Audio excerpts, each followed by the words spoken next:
The slap of a broken wax seal echoed across the silent dressing room. Margaret Langford froze where she knelt on the carpet, the cream-colored hat box open before her like a confession. Inside lay letters, dozens of them, each sealed with dark red wax, each addressed in the same elegant hand, each addressed to Curl, Miss Margaret Langford, Briarfield House, Somerset. Her fingers trembled as she lifted the first envelope. The date stared up at her like a ghost. October 1839. The year she had been 16. The year a young man with dark eyes had stood in her father's walled garden and told her he would write. Margaret swallowed hard. There were 72 letters, one for every month. 6 years. Every single envelope was still sealed. Every single one. Her aunt had told her the Duke of Pembridge had forgotten her, that men of his station did not remember country girls who argued about fruit trees, that whatever had passed between them had been nothing more than a passing amusement. For 6 years Margaret had believed it. She had believed it each morning she glanced at the post tray and saw nothing addressed to her. She had believed it each October when the Duke returned for her father's shooting party and she was quietly sent away to visit distant cousins in Devon. She had believed it until hope itself had become embarrassing, and now she was kneeling on the floor with 6 years of unopened letters in her lap. Her hands shook. The hatbox lid rolled across the carpet and struck the wardrobe with a soft thud. The letters rustled together like whispers. Margaret lifted the first one again. She knew the moment she broke the seal her life would divide into 2 parts. Before the truth, and after, the wax cracked. The paper unfolded, and the voice of a man she had forced herself to forget spoke from the page. Dear Miss Langford, I have been home 3 days and have not stopped thinking about conference pairs. A strange sound escaped her throat. Not laughter, not crying. Something between the two. She pressed the letter to her chest as the room tilted around her, because the words were warm, earnest, almost painfully sincere. You are the first person who has spoken to me as though I were real since my mother died. Marguerite closed her eyes. 6 years. 6 years believing she had been forgotten. 6 years convincing herself that the 3 mornings they had shared in the walled garden had meant nothing to him. But the letter continued. I have written to your aunt requesting permission to correspond. Her breath caught. Her aunt, Lady Porsche, the woman who had told her, gently, kindly, that the Duke had moved on. The woman who had watched her bury that memory. The woman whose dressing room contained 72 unopened letters. Marguerite opened the next envelope. Then another, each one the same, month after month. He wrote about Parliament, about the roses his mother had planted at Pembridge Park, about loneliness, about pears, always about pears, and always about her. By the 12th letter she had stopped noticing the tears falling onto the paper, because the truth had begun assembling itself in her mind, like a terrible puzzle finally revealing its picture. He had written, every month, every single month, and she had never answered, because the letters had never reached her. A cold understanding settled in her bones. For 6 years Roland Warwick had believed she had rejected him, and for 6 years she had believed he had abandoned her, all because someone had controlled the conversation. Her aunt, Lady Porsche Langford, the woman who had taken guardianship of Briarfield House after Margaret's mother died, the woman who managed every letter that entered the household, the woman who intended to marry Margaret to Lord Kavanagh before she turned 20. Margaret looked down at the scattered envelopes surrounding her like fallen leaves. 6 years. Stolen. Carefully, methodically, quietly. Something inside her shifted. Not grief, not even anger. Something sharper. Clarity. She gathered the letters slowly, all 72, stacking them neatly, tying them with the blue ribbon she had originally come upstairs to find. Then she stood. Her knees were stiff. Her heart was not. Lady Porsche was downstairs, writing letters in the morning room, the same calm routine she had maintained every afternoon for 6 years.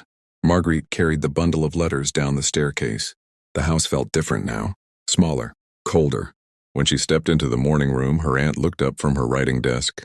The smile Lady Porsche began to offer died the moment she saw the ribbon-bound stack in Marguerite's hands. The color drained from her face. Where did you— In a hatbox, Margaret said quietly. Her voice did not shake. It sounded almost serene. Behind the linens in your dressing room. Lady Porsche stood slowly. Margaret, I can explain. 72 letters, Margaret replied. 6 years. Her brown eyes were steady now, sharp. You told me he forgot me. Silence filled the room like smoke. For the first time in 6 years, Lady Porsche Langford had nothing to say. Lady Porsche recovered quickly. She always did. Control had been her greatest talent for 20 years, and one discovery, however unfortunate, would not make her surrender it without effort. "Marguerite," she said softly, folding her hands on the writing desk, "you must understand the circumstances." The calmness of her voice would once have soothed Marguerite. Tonight it only sharpened the fury inside her chest. "Circumstances," Marguerite repeated. She untied the ribbon. Letters spilled across the desk. 72 pieces of proof. "You told me the Duke of Pembridge had forgotten me." "I told you," Lady Porsche replied carefully, "what I believed would spare you pain." Pain. Marguerite lifted one letter. The dark wax seal had cracked when she opened it. "He asked permission to write to me." Her aunt's expression flickered. "He attended father's shooting party every year." A pause. "And every October," Marguerite continued quietly, "you sent me to Devon." Lady Porsche inhaled slowly. "You were young, impressionable. A duke's attention is rarely sincere." He wrote 72 times. "He is a man," her aunt snapped. "Men are persistent when they want amusement." The word landed like an insult. Margaret felt something inside her settle into place. "I read the first 12, she said. "And he was not seeking amusement." Lady Portia's voice cooled. "You are allowing sentiment to cloud your judgment." "No," Margaret said. "I am allowing truth to correct it." The silence between them tightened. For 6 years, Margaret had obeyed this woman, accepted her rules, her supervision, her constant polite authority. But the girl who had accepted that authority had believed her aunt was protecting her. Now she knew better. "You hid them," Margaret said. "Yes." The admission came without hesitation. Lady Porsche lifted her chin slightly, "And I would do so again." The word struck harder than any denial. "You stole 6 years from me. I saved you from humiliation. By lying. By preventing foolishness." Lady Portia's eyes sharpened. "You are a baronet's daughter with no dowry and an unfortunate tendency to challenge people who outrank you. Do you truly believe a duke intended to marry you?" Margaret did not answer, because the question was no longer the point. The letters had already answered it. Instead, she reached into the stack and pulled out one envelope. "Letter 37, she said quietly. "He wrote it after 3 glasses of brandy." Her aunt's brows knit together. "He asked if I was real," Marguerite continued. "He wondered if he imagined me in a garden because the alternative was a life where no one ever argued with him honestly." Lady Portia's lips tightened. "He sounds lonely. He sounds ridiculous. He sounds sincere." That word lingered. Sincere. Lady Porsche rose from her chair. "You are romanticizing this, Margaret. Dukes do not marry girls from modest country estates, they marry heiresses. Lord Kavanaugh is not an heiress. That is different." "How?" Lady Portia's voice hardened. "Lord Kavanaugh offers stability. He offers you £200 a year." The words landed like a slap. For the first time, Lady Portia's composure fractured. "You read the settlement." "I manage the accounts." Margaret met her gaze steadily. "You intended to sell me." "That is absurd." "You intended to secure your future." Lady Portia's silence confirmed it. The room seemed suddenly very small. "Lord Kavanaugh arrives tomorrow," her aunt said at last. The words were careful, deliberate. "His proposal will be announced at dinner." Margaret felt something inside her chest go very still. Tomorrow. The Duke of Pembridge was already on the road. She knew it. She felt it with the same strange certainty she had felt the day he left the garden 6 years ago. But Lady Porsche did not know that. "My answer is no," Margaret said calmly. "You do not have the authority to refuse. I am 22. You are still under this roof, and you are no longer my guardian." Lady Portia's eyes flashed. "That decision is not yours to make." Margaret gathered the letters.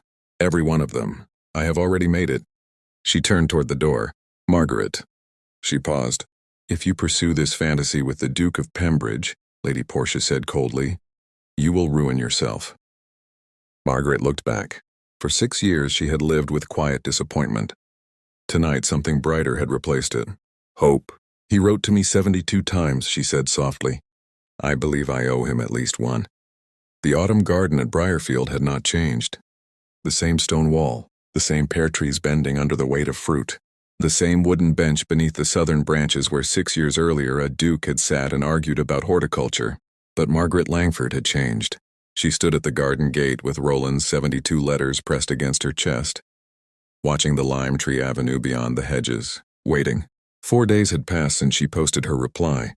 4 days since she had written the most reckless letter of her life. "If you still wish to find me, I am in the garden." She had not told anyone she was waiting, not her father, certainly not Lady Porsche, but each morning she came here, and each afternoon she told herself she had been foolish to hope. Because 6 years was a long time. People changed. Feelings faded. Even letters written faithfully for years could belong to a younger man. Yet she returned again today. The sky was pale with October light when she heard it. Hoofbeats, not distant, close, coming fast along the avenue. Her breath caught. The iron gate creaked open before she remembered moving. A dark horse burst through the trees. Its rider pulled sharply at the reins as the animal slowed beside the garden wall. For a moment neither of them spoke. Roland Warwick dismounted slowly. 6 years had carved him. The boyish sharpness she remembered had hardened into something quieter and more dangerous. There were faint silver threads at his temples now. His dark coat carried dust from the road.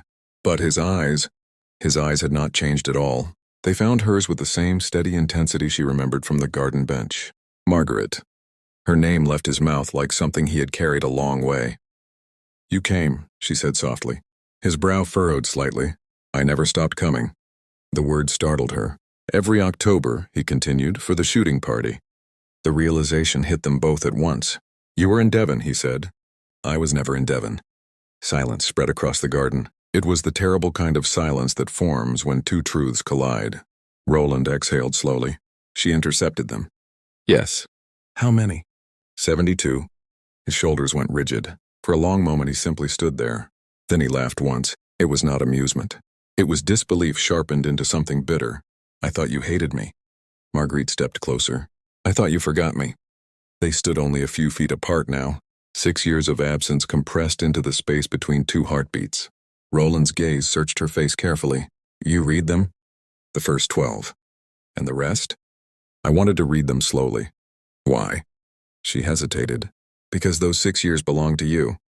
Something flickered in his eyes. A softness that did not belong to dukes or Parliament or the House of Lords. "I wrote them because I could not stop," he said quietly. "I know. And if you had truly chosen silence—" He stopped.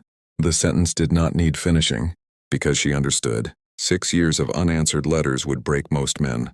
But Roland Warwick had continued anyway. "I would have told you to stop," she said gently. Relief crossed his face like sunlight. Then he reached into his coat. "I brought something." He pulled out a leather folder. Inside were stacks of paper tied neatly together. Copies. Every letter he had written. "I kept drafts," he explained, "in case someday you asked what I had been saying." Marguerite stared at them. 72 echoes of a conversation she had never heard. "You saved them," she whispered. "I saved everything." The wind moved softly through the pear trees above them. One golden fruit dropped into the grass between their feet. Roland bent, picked it up and turned it thoughtfully in his hand. "Conference pears," he said. Her lips curved. "You still remember." "I remember everything." For a moment they simply stood there, not touching, not daring to rush the fragile miracle of understanding. Then Marguerite spoke again. "My aunt plans to announce my engagement tomorrow."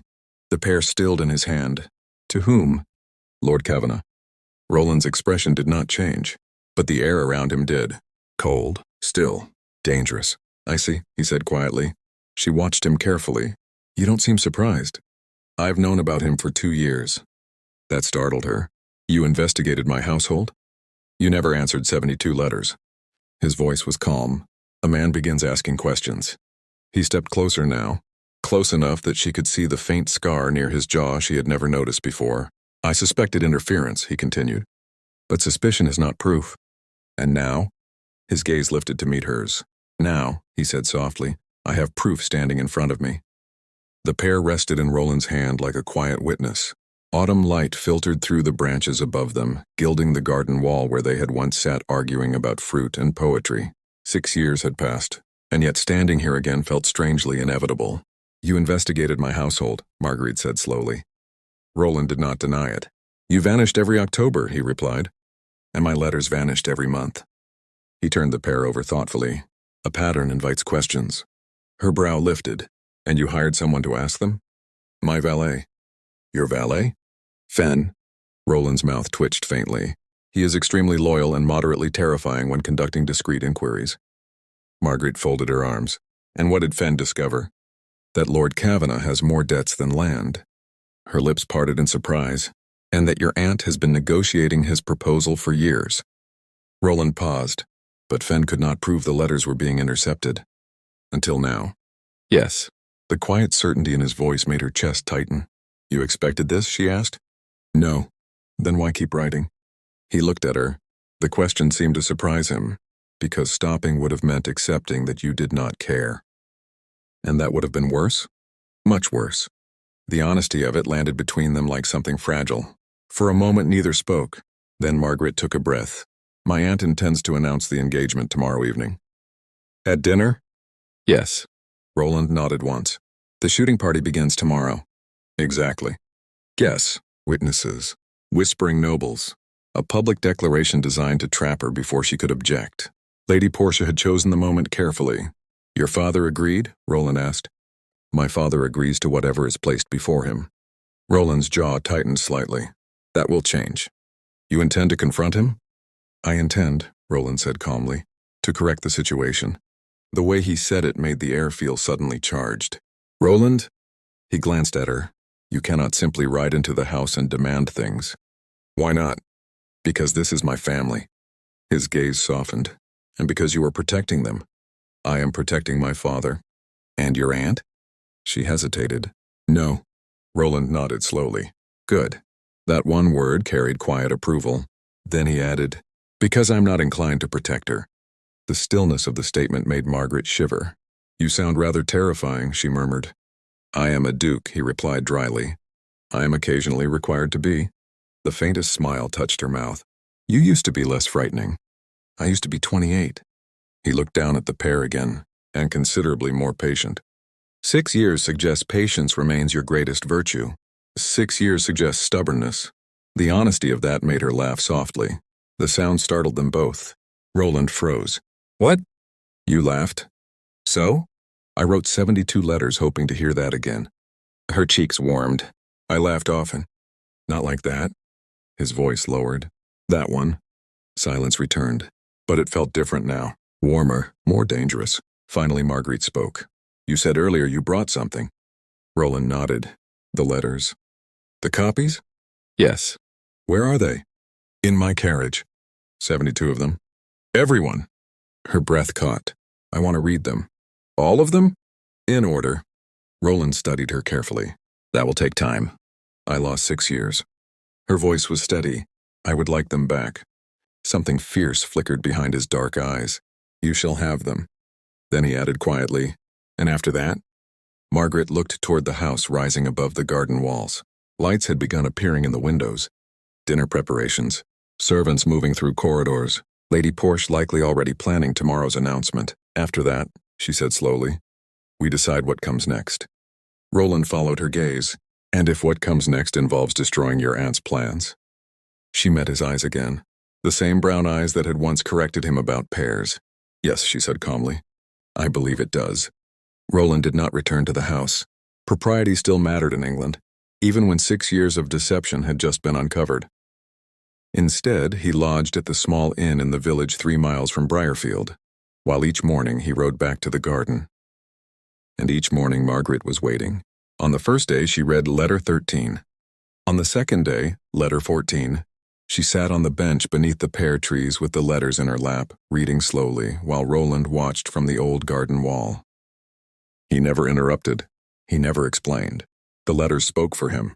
She read about Pembridge Park, the vast northern estate he had inherited, about the loneliness of dining in a hall built for 30 guests while sitting alone, about Parliament, which he described as a room filled with men who enjoy hearing themselves speak more than hearing anything useful. She read about the greenhouse he had built, about the pear trees he planted because of her, about the first winter he spent writing letters to a woman who never replied. By the third morning, the letters had become almost unbearable. Not because they were dramatic, but because they were patient, quiet, faithful. She finished reading one and lowered it slowly. You never stopped? Roland leaned one shoulder against the stone wall. I considered it. When? Letter 37. She almost smiled. The brandy letter. Yes. You asked if I was real. He shrugged faintly. It seemed possible I imagined you. Her throat tightened. You thought I rejected you. I thought silence was your answer. Margaret folded the letter carefully. My aunt manufactured that silence. I know. Does that make you angry? Roland was quiet for a moment. Anger requires surprise. And you are not surprised? No. Why? Because people who crave control rarely tolerate things they cannot control. The words were calm, but there was steel underneath them. Marguerite studied him thoughtfully. You investigated my household 2 years ago. Yes. You suspected her then. I suspected interference. Why didn't you confront her? Because accusations without proof would have harmed you. That answer startled her. You were protecting me? I was protecting your reputation. He paused, and possibly your future. Margaret lowered her gaze to the letters in her lap. I spent 6 years believing I was forgettable. Roland pushed away from the wall. The movement was sudden enough to startle her. He crossed the garden in 3 strides. Forgettable? His voice was dangerously quiet. You corrected me about pears 30 seconds after meeting me. He stopped in front of her. You corrected the vicar about the Council of Nicaea. Her lips twitched faintly. He deserved it. You argue like a scholar and eat fruit like a farmhand. Is that criticism? It is admiration. The intensity in his voice made her chest tighten. You were never forgettable. Then more softly, you were unforgettable. The words hung between them. Heavy, unavoidable. Margaret swallowed. You loved the girl in your letters. Roland's brow furrowed.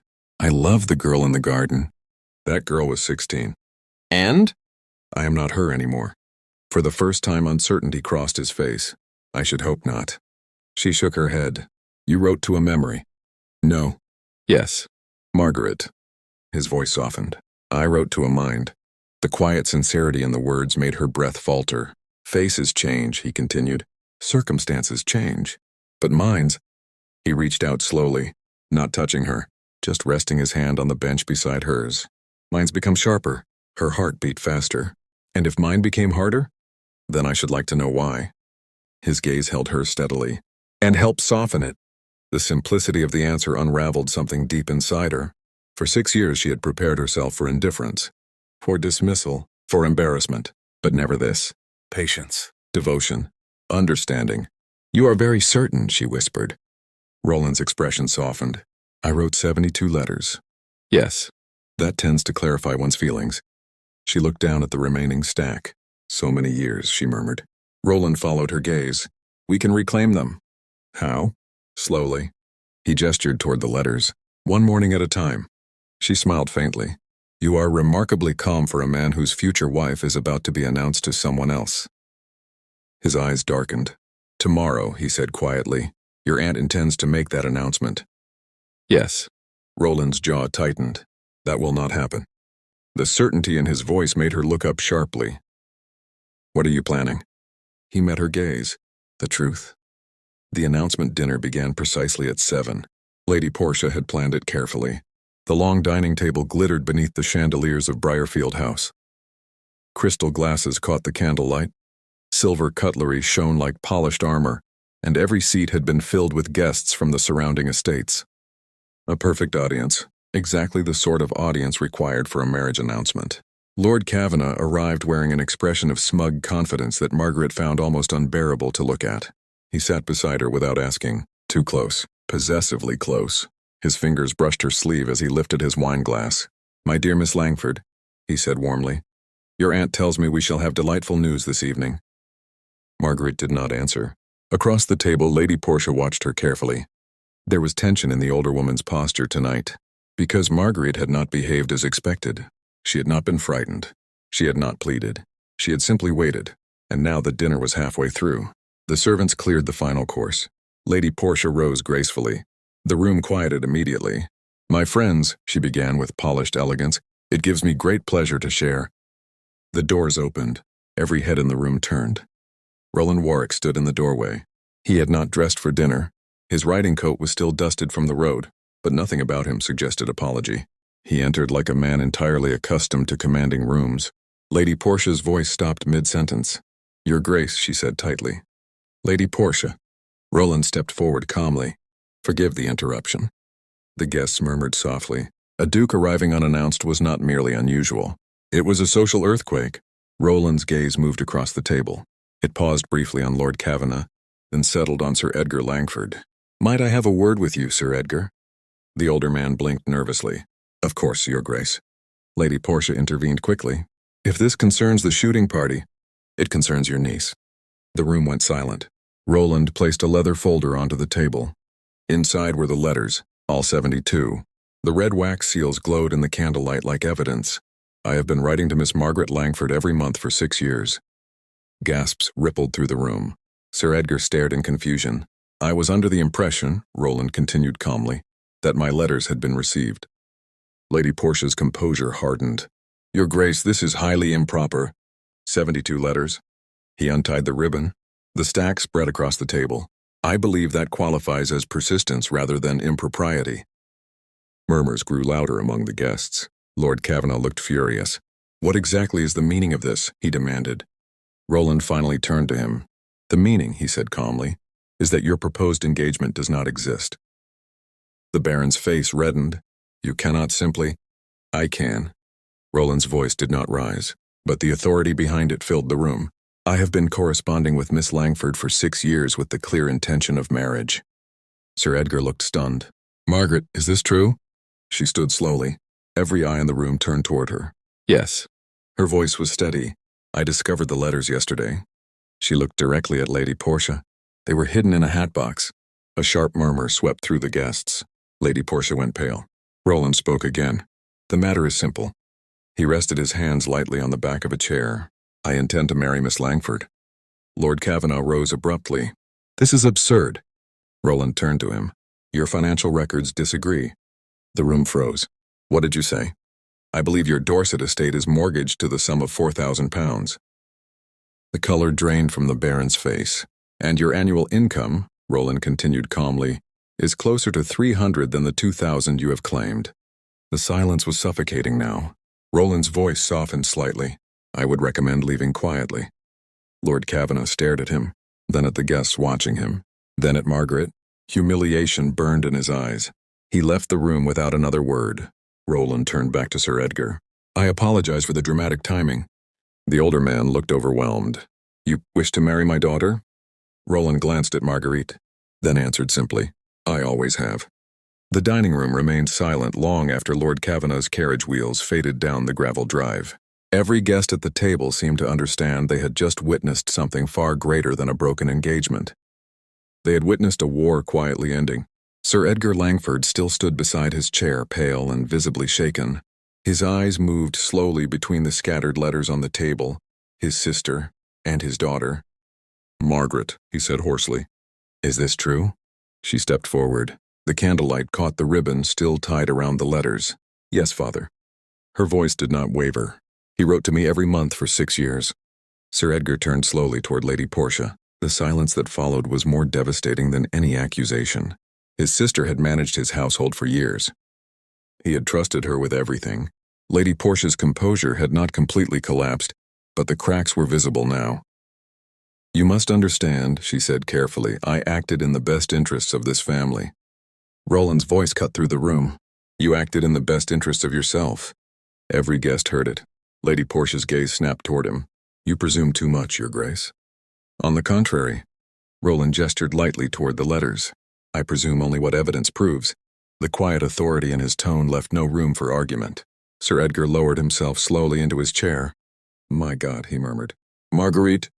She moved closer to him. "You did not know," she said gently. He looked up at her. The guilt in his expression was painful to see. "I should have." "Yes," she said softly. "You should have." The honesty of the answer hung heavily in the room. Then Roland stepped forward. He did not raise his voice. He did not demand anything. He simply spoke with the quiet certainty of a man who had already decided. "I wish to marry your daughter." Every guest leaned forward slightly, because now the moment had arrived. Sir Edgar looked at Marguerite. Not Roland, not the Duke, his daughter. "Is that what you want?" For 6 years she had been told what her future would be, who she would marry, where she would live, what she should hope for. Tonight the decision finally belonged to her. Marguerite looked across the table at Roland, the man who had written 72 letters into silence, the man who had continued writing even when he believed she had rejected him, the man who had planted pear trees hundreds of miles away because she once spoke about her mother's garden. "Yes," she said. Roland did not smile immediately. Instead, he stepped closer to her, close enough that the candlelight softened the stern lines of his face. "I should warn you," he murmured quietly, though half the table still heard him. I'm very stubborn. I noticed, she replied. I wrote 72 letters, and I intend to answer everyone. That made him smile, not the restrained expression expected from a duke, a real smile, warm, unguarded. He took her hand, not possessively, not formally, simply because he wanted to. Lady Portia rose abruptly. This is madness. Her voice trembled now. You will regret this foolish romantic decision. Roland turned calmly toward her. I regret only one thing. What is that? That I allowed 6 years to pass before discovering the truth. The quiet weight of that sentence silenced the room. Lady Portia had no reply, because there was none. Outside the tall windows, the autumn wind stirred the branches of the pear trees in the garden, and somewhere beneath those branches lay the bench where everything had begun.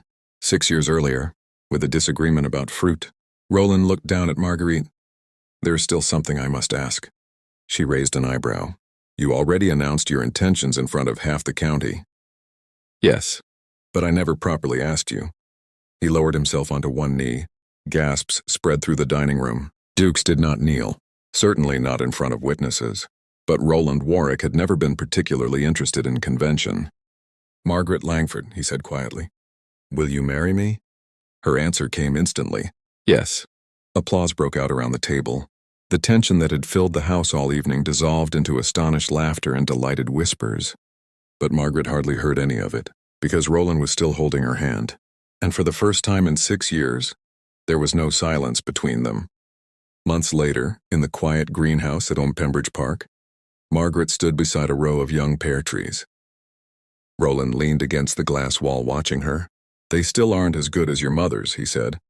She glanced at him with a smile. You said that in letter 58. You remember? I read them twice. All 72? All 72. He crossed the room slowly. And which was your favorite? She reached out and touched one small pear just beginning to grow. Letter 1. The pear letter? Yes. Why that one? She turned to him. Because that is the moment I realized something. What? That even when I thought I had been forgotten, her fingers slipped into his. You were still writing. Roland squeezed her hand gently. Conference pears, he said. Conference pears, she agreed. And outside the greenhouse, the autumn light fell softly across Pembridge Park, where a duke had planted pear trees. For a woman who had once argued with him about fruit,